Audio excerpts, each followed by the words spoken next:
visto que este sistema o este Estado chileno tiene un amplio protagonismo del poder presidencial. Analizamos que el poder del presidente es tanto como jefe de gobierno como también el jefe de Estado, ¿sí? Entonces, eh, está ese punto de la concentración del poder en cierta forma. Si bien existen estos estados tan independientes, hay un gran predominio por parte del presidente, que también es la cabeza del Ejecutivo. ¿Sí? ¿Se acuerdan qué hacía el legislativo frente al Ejecutivo? Vimos un par de ejemplos. ¿Qué podía hacer el legislativo para como contrapesar al Ejecutivo de cierta forma? Algo que se hizo muy común en principios del siglo XX chileno. Que si el Poder Ejecutivo quería proponer una ley, el Legislativo podría negarla sin mayor problema. Ya, esa es una opción, sí, frenar leyes o hacer mayor trámite al respecto, sí. ¿Qué más? ¿Qué otro aspecto puede tener el sistema legislativo en función del Ejecutivo? La rotación ministerial. Bien, ya, el tema de la interpelación a los ministros, ¿cierto? La rotación ministerial la analizamos principalmente en ese periodo que les dije como ejemplo de finales del siglo XIX y principios del XX con el parlamentarismo, porque esas interpelaciones siempre llegaban al puerto de sacarlos, o sea, pero esa rotación ministerial es así, pero hay muchas interpelaciones en las cuales el ministro o la ministra no salen, ¿sí? Entonces, esa rotativa no se aplica acá, pero sí, en la interpelación como tal. Bien. ¿Algo más que tiene el legislativo sobre el ejecutivo?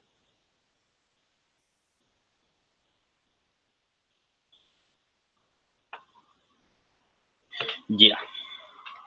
Se les tiene que ir ocurriendo algo porque lo vamos a analizar en base a la fuente que tenían que leer o que les recomendé leer y que necesito que la lean para la otra clase igual.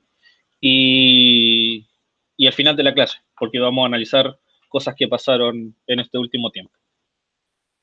Bien, con 49 personas, lo cual es una muy buena asistencia, los felicito. Les felicito a todos y a todas. Voy a empezar a presentar y grabar la clase. Entonces tenemos que una clase bastante... ¿Se está compartiendo o no? ¿Ustedes me Sí, profe. notifican? Ya, genial. Bien.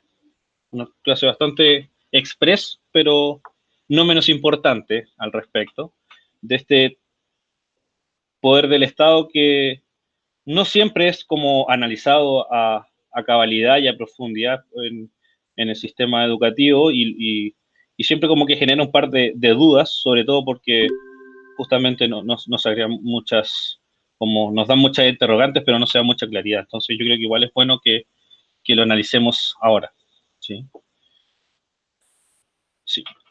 La principal función de este poder es, y lo voy a leer textual, la facultad de conocer las causas civiles y criminales, de juzgarlas y de hacer ejecutar lo juzgado pertenece exclusivamente a los tribunales que establece la ley. Este principio, este artículo número 1, es en base al Código Orgánico de Tribunales, que se los voy a colgar después en el Classroom, habla de cuál es la idea fundamental de la existencia de este poder, ¿sí?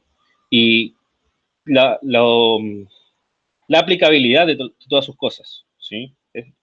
Es su facultad y de nadie más estar en estos asuntos, ¿sí? No se puede meter el legislativo, no se puede meter el ejecutivo, no se puede meter el contralor hasta cierto punto, ¿sí? Entonces es netamente la facultad de este poder. Y en base a esta función hay ciertos principios, dentro de los cuales destaco los más importantes, que tienen que ver justamente con la independencia de los otros poderes del Estado.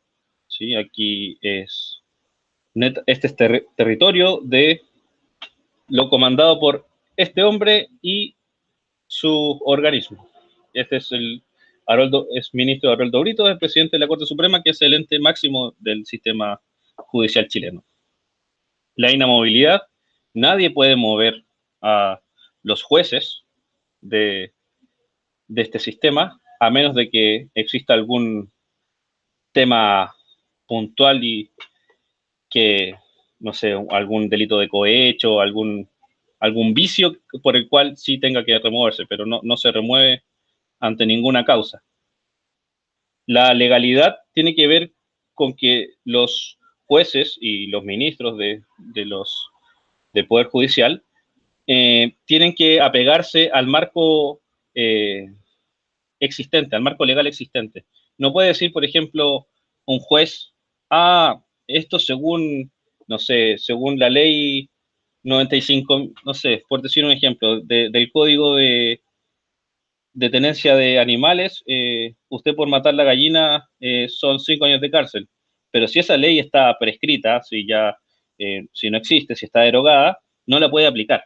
¿Sí? Es en base solamente al marco legal existente. Está el principio de responsabilidad, que todas las personas que están en este sistema son responsables de los actos que se cometen durante el llevar a cabo la situación, la investigación al respecto. La inexcusabilidad, que es el principio de si llaman a un tribunal, el tribunal no puede decir no me compete. ¿Sí?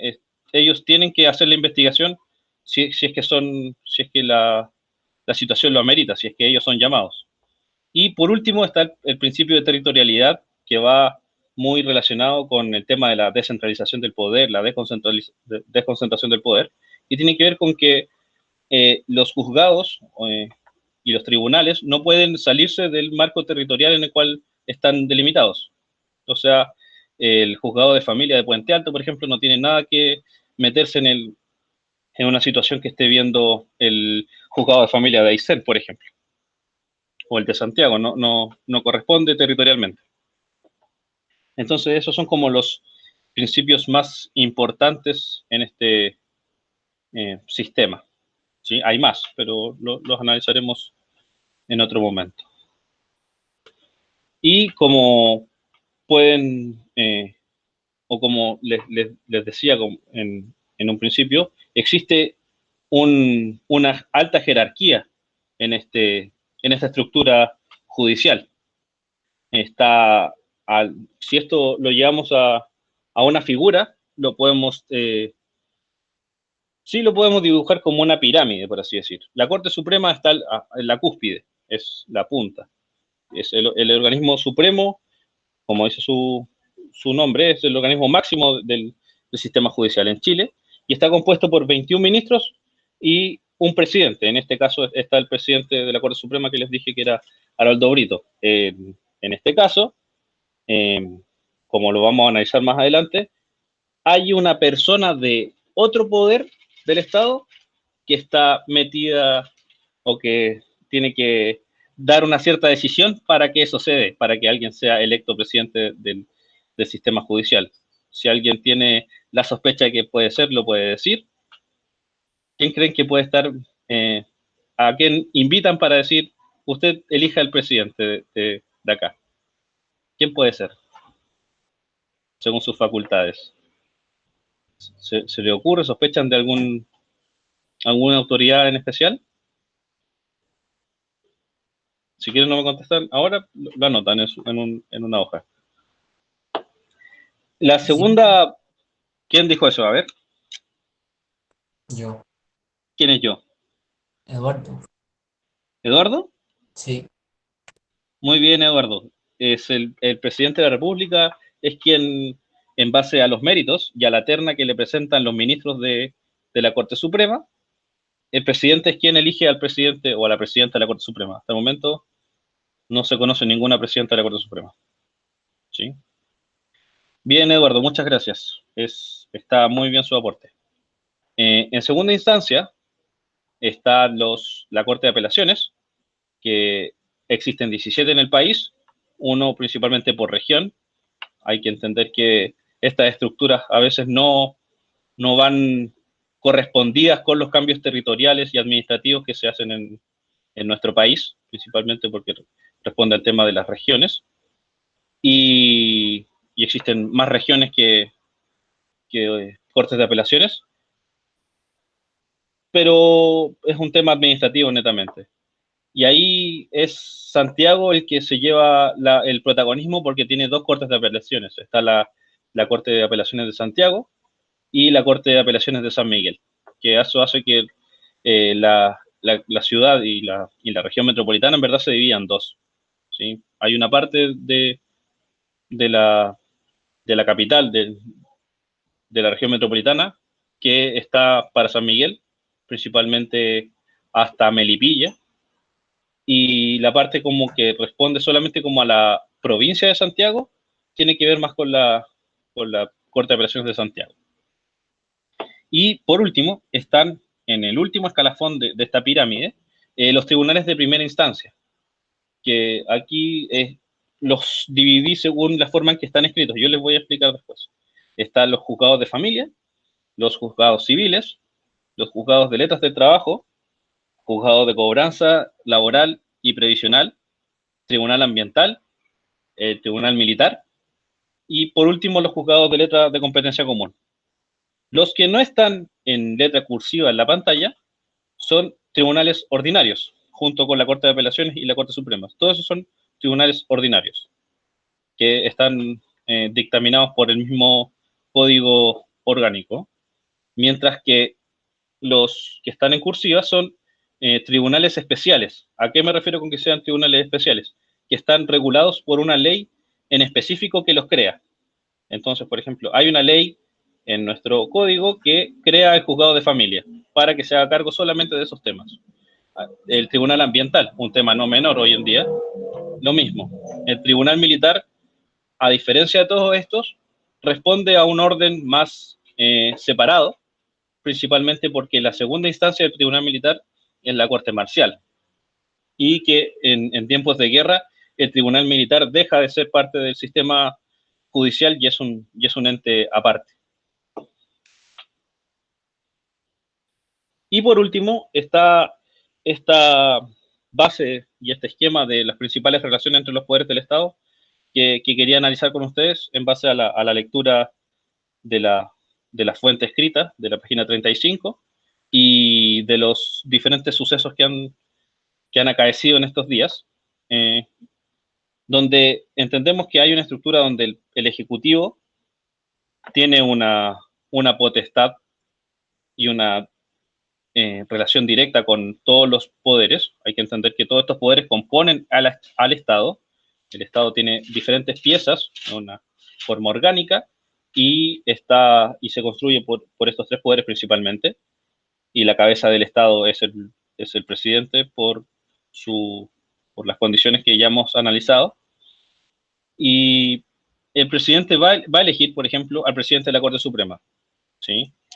El presidente tiene la facultad de formar, sancionar y promulgar leyes, pedir que se haga una sesión específica en alguna de las dos cámaras y si quiere puede mandar a un representante, principalmente de los ministros de dichas carteras, y dar cuenta pública frente al Congreso, que antes se hacía el 21 de mayo y ahora bueno, la de este año se hizo hace poco, se hizo el viernes pasado, me parece. Si es que me pueden confirmar ustedes, cuando se hizo la cuenta pública del presidente hace poco. ¿Fue el viernes o no? Creo que sí. Ya, ese creo que sí.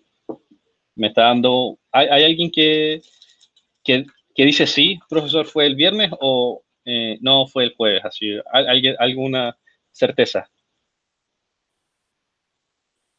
Vamos. Busquen si no. Dentro de los efectos que tiene el Ejecutivo sobre el judicial está la facultad de nombrar al fiscal nacional y evaluar y dictar quiénes son los ministros de la Corte de Apelaciones y la Corte Suprema. Y además, un tema no menor, el tema de los indultos. O sea, hay personas que están cumpliendo su pena criminal, están privados de libertad y por ciertos asuntos que el presidente encuentra como argumentos válidos, puede liberarlo y darle un indulto presidencial especial. Profe, fue el viernes, creo. Sí. ¿El 31? Sí. Bien, sí, fue el viernes la cuenta presidencial. Gracias a Javier. ¿Y quién fue la última que me dijo? Sofía Montes. Ya, gracias Sofía, sí, fue el viernes. En cuanto al poder legislativo, también como dábamos cuenta la clase antepasada, me parece, el legislativo es quien puede declarar la inhabilidad del presidente o la presidenta de la República en ejercicio, puede acusar constitucionalmente a ministros y ministras y aprueba o rechaza los tratados internacionales y los estados de excepción dictados por el presidente o la presidenta, además de aceptar la designación presidencial del fiscal nacional y conocer algunas contiendas entre las autoridades políticas y el Poder Judicial. Aquí el Poder Judicial, si pueden ver en el esquema, tiene como menos facultades, por así decir, porque es como un poco más independiente, pero a la vez porque no depende tanto del legislativo, sino que más del judicial, o sea, del ejecutivo. Aquí el legislativo tiene como la capacidad de observar y hacer ciertos alcances, pero no está tan metido como el ejecutivo. Y la principal característica que propone una terna o una quina para la designación de los miembros, tanto de Corte Suprema como de Cortes de Apelaciones, a los que el presidente, principalmente la presidenta, dan el visto bueno o no. ¿Sí? Y si quieren les doy un tiempo para que copien el esquema. Igual les voy a mandar el PowerPoint para que podamos analizar los últimos casos de las situaciones que han sucedido en Chile. ¿Sí? ¿Alguien tiene alguna duda, algún alcance, alguna consulta?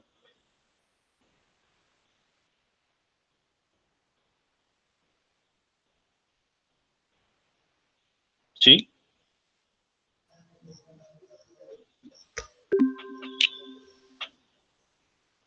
¿Dudas, consultas, alcances?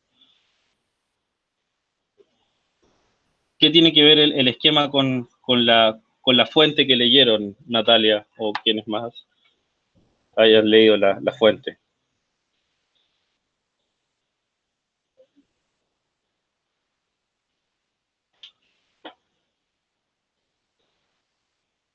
¿Qué pueden decir?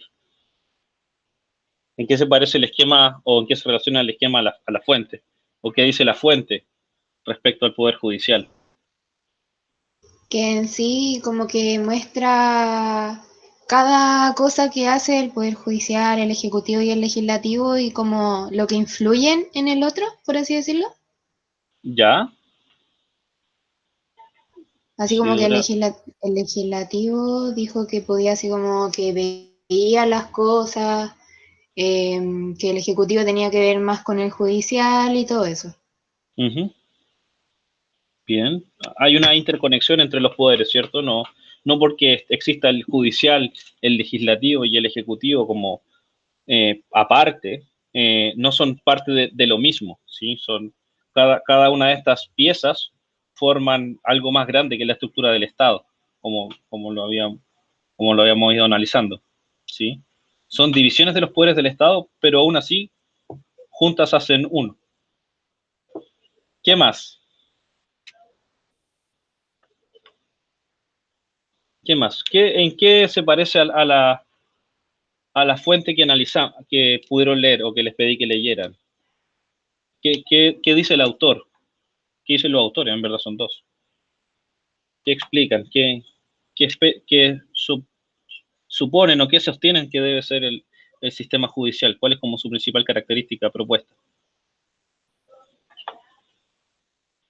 Hablan de que ojalá el presidente sea quien sea el juez siempre, que exista una dependencia total del aparato judicial, o es al revés, o esperan que esté lo más alejado posible.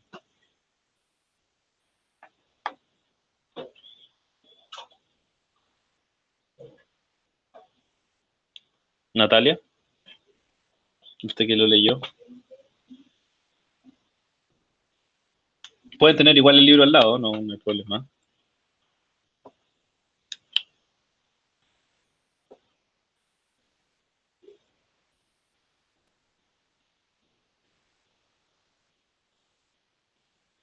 Yo les dije que la participación es importante, así que necesito que alguien me diga algo, por favor.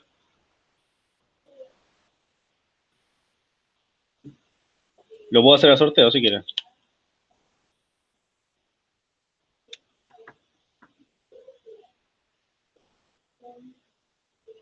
Lucas, ¿algo?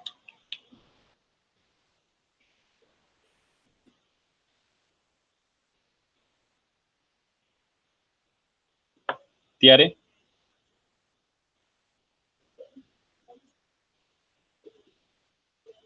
Que repita la pregunta. Sí. En base a la fuente que les pedí que leyeran de la página 35, ¿cómo ustedes lo relacionan en el tema de la interrelación que existe presentada en el esquema anterior? Si quieren se los vuelvo a mostrar el esquema.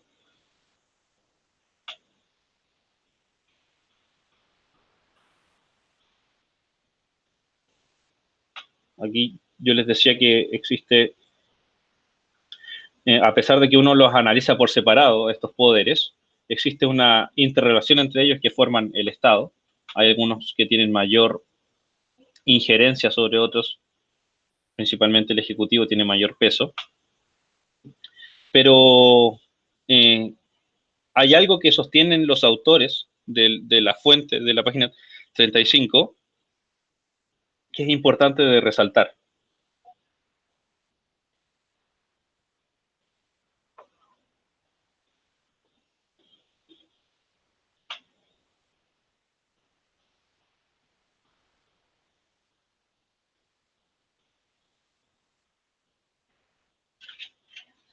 ¿Qué puede ser?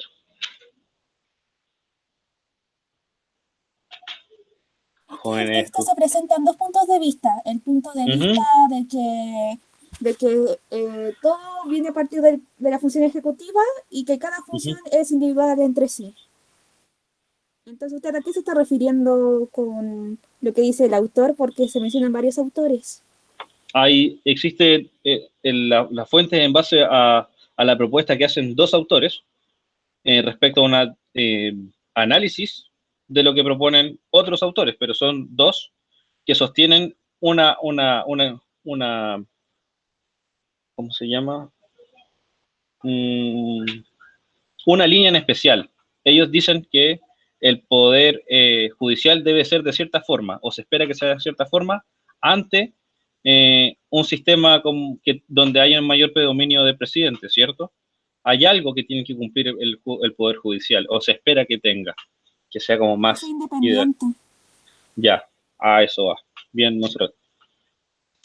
Claro, donde, como bien dice Camila, debe ser considerado independiente, donde traten de influir lo menos posible el tema de los partidos políticos, los intereses políticos de las personas, ¿sí? Si hay algún tema que involucre eso, tener que salir de esa escena para que no influya en la investigación, ni mucho menos en la sentencia, ¿sí? Tiene que ver con eso, con que en un país donde existe, y en un sistema donde existe como tanto peso de una autoridad en especial, aún así el que imparte justicia, el que está a cargo de revisar el tema del criminal, del comportamiento y de la obligatoriedad de que se cumplan las leyes, tiene que ser un poder que vele por la independencia, ¿sí? Que trate de estar lo menos influido posible por el otro tema. A eso iba con la necesidad de que leyeran la fuente, ¿sí?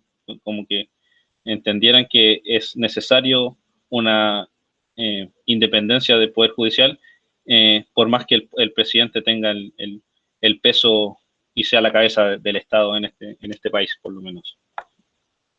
Bien, y alguien se preguntará por qué quiero relacionar este esquema y esta última clase, o sea, no es la última clase, es la clase presente, a lo que ha pasado en estos últimos días. ¿Qué ha pasado en estos últimos días que hace como que llama la atención para poder relacionar lo que hemos analizado últimamente con el cambio de gabinete? Ya puede ser. ¿Por qué el cambio de gabinete, Valentina?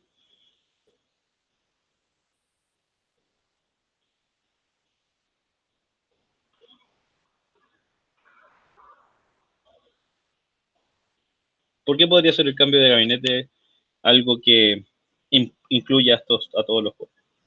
Sí, sí, hubo cambio de gabinete, es verdad, sí. Sí, también podemos analizar. O sea, ¿de dónde salieron dos de los nuevos ministros? No, tres de los nuevos ministros salieron de algún... ¿Salieron de la nada o salieron de un poder en específico? Tres de los nuevos ministros, ¿cierto? Sí. Sí, del Senado. Dos del Senado. Alamán y Víctor Pérez. Y el tercero, hay una tercera persona que salió también de ese poder. No era senador, era... ¿Cuál es la otra cámara? La cámara baja. Diputado, ¿cierto? Sí. Era el señor Belolio. Él es nuevo ministro que sale del legislativo, ¿sí? Y pasa al ejecutivo. Ese es un tema importante de analizar si entendemos que en el legislativo, como sistema, están los representantes legítimos de las personas en cuanto a su territorialidad, a sus distritos, a sus regiones. Entonces, si le sacan al representante por el que la gente vota popularmente y ante eso se tiene que asignar uno nuevo y lo asigna el Ejecutivo con un pequeño, ¿cómo se llama?, acuerdo con el partido, como que ahí se pone en disputa la representación de las personas, ¿no creen?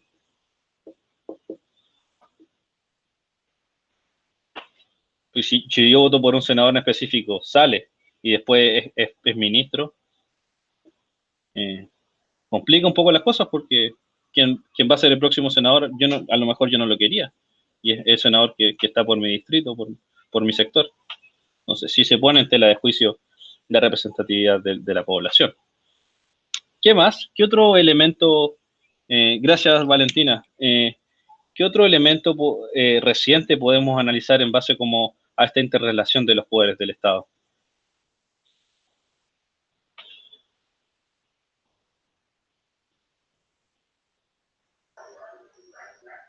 No sé si estoy bien, pero el tema del retiro del 10% de la AFP. Ya, Isidora, ¿y por qué eso podría ser parte de este análisis?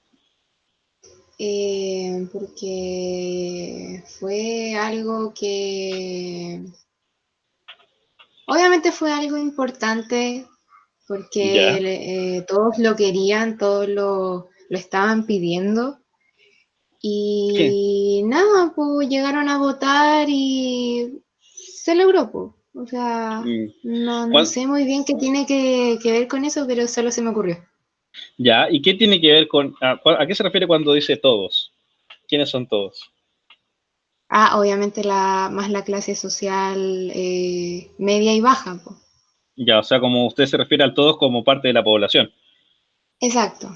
Ya, todos como población. Ya, ok. Ya. ¿Quién más puede...? Gracias, Isidora, sí, era otro de los temas. Porque pasa del Senado al presidente. Ya, vamos bien. ¿En qué sentido, Natalia? ¿Qué hace el presidente ahí? Que la idea como que surgió en el Senado y se votó ahí y el presidente lo que hizo fue promulgarla y también tenía la opción de vetarla. ¿Ya? ¿Surgió en el Senado o surgió en la Cámara Baja? Eso.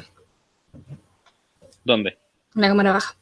Ya, entre los diputados, ¿cierto? Y fue un proyecto que pasó a convención mixta, después pasa la revisa al Senado, dice, no, acá hubo mucha polémica, sí, bueno, sí, es parte de. Y por eso es genial conversarlo en clases aplicando lo que hemos analizado. Porque, ¿cómo se da esta polémica? Bien, Valentina. Estaba la amenaza por parte de un sector y que también estaba el potencial veto, ¿cierto? Por los senadores de derecha, sí, y que senadores de derecha que especialmente estaban en contra de esta medida, de esta ley, porque hubo senadores de derecha que votaron a favor. Principalmente fueron a los que, ¿cómo se llama? Dijeron, no, los vamos a pasar al tribunal de conducta de nuestro partido, ya. Entonces estaba la potencial, ¿cómo se llama? El potencial escenario de que el presidente de la República hiciera el uso del veto presidencial, que era, por más que se puede que se puede llevar una ley desde el legislativo, eso tiene que concordar y tiene que promulgarlo el presidente, más en un estado de excepción donde tiene mayor poder y mayor injerencia en cuanto a los temas públicos, y podía decir, no, esta ley no se aprueba, no se llama, diría como ese video viral, ¿cierto? No se llama ley, no se llama. O sea, podría haberse aplicado el veto presidencial y no haberse aprobado y no haberse promulgado, ¿sí? Y se pone igual en tela de juicio que había un desgobierno por parte de que el Congreso quería derrocar como al Ejecutivo. ¿Se acuerdan de eso o no? ¿Lo analizaron? ¿Lo pudieron escuchar un poquito, eso?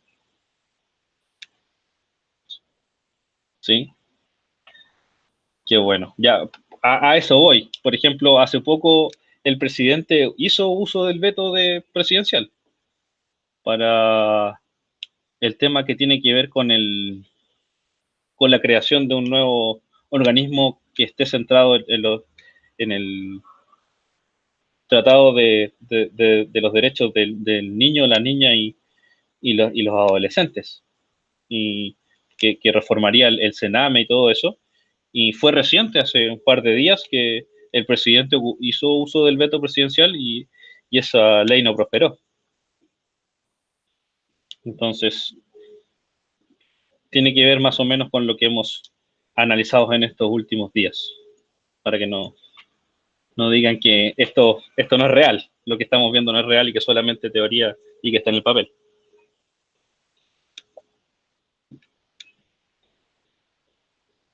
¿No les llamó la atención nada al respecto? Cuando veían estas noticias o las escuchaban, ¿no? ¿No?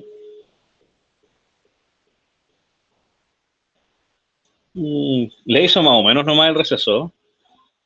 Están súper callados y calladas. Igual la asistencia estuvo buena, así que los felicito por eso. Acá Isidora habla de que fue sorprendente, la verdad, en cuanto al impacto de los cambios, sí. Más en un país como este, que igual los cambios no son tan fáciles de lograr. Igual hay una tendencia súper conservadora en lo estructural. ¿Qué más? ¿Alguien quiere aportar algo más? No sé si estoy equivocada, pero con la rapidez, la No. relativa rapidez con la que pasó la ley a todo ese proceso para ser aprobada.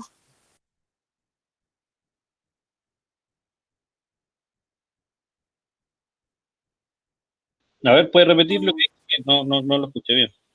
Montserrat, perdón. No sé si esté bien, pero la ley pasó relativamente rápido en comparación a otras leyes que pasan años y años No la logro pasar a la escuchar etapa de porque, aprobación. a ver, No sé si esté bien diciendo.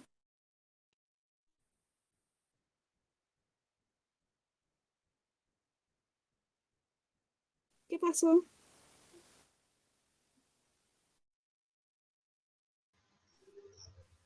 Que parece que el profe no escucha.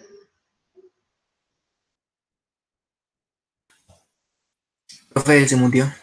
Sí, es que como apagué el audífono Bluetooth con el que tengo el micrófono, porque no podía escuchar bien a Montserrat. Algo se distorsionó en la conexión ahí. Así que por eso le pido que lo diga de nuevo, por favor, Montserrat. Por tercera vez, es que Sí. no sé si estoy segura si está bien, no estoy segura de si está bien, pero que la ley pasó relativamente rápido al proceso de aprobación, eso. Claro, por un tema de justamente el interés nacional, ¿sí? Justamente porque era una ley de urgencia que tiene que ver con los ingresos de las personas que se han visto mermados por el tema de la crisis sanitaria que ha impactado en la economía fuertemente. Entonces, claro, era una urgencia importante y que se dio prácticamente rápido y ante una gran mayoría de los legisladores, tanto en Cámara de Diputados como en Senado, al haber una aprobación de mayoría, el presidente entendía que igual no era correcto ocupar el veto en esta instancia. Eso es. Bien, pues, yo les dije que esta clase iba a ser corta y que necesitaba de su participación. Agradezco a quienes participaron, principalmente a Eduardo, a Sofía, a Isidora, a Natalia, a Valentina y a Montserrat, que hicieron grandes aportes al debate. Así que antes de cerrar, quisiera saber quiénes me pueden ayudar con el tema de la asistencia por curso. Ya Natalia, gracias Natalia. ¿Y del C? ¿Quién puede tomar la asistencia del C y entregármela? Ya, Javiera, genial. Bueno, damos por cerrada la clase de hoy día.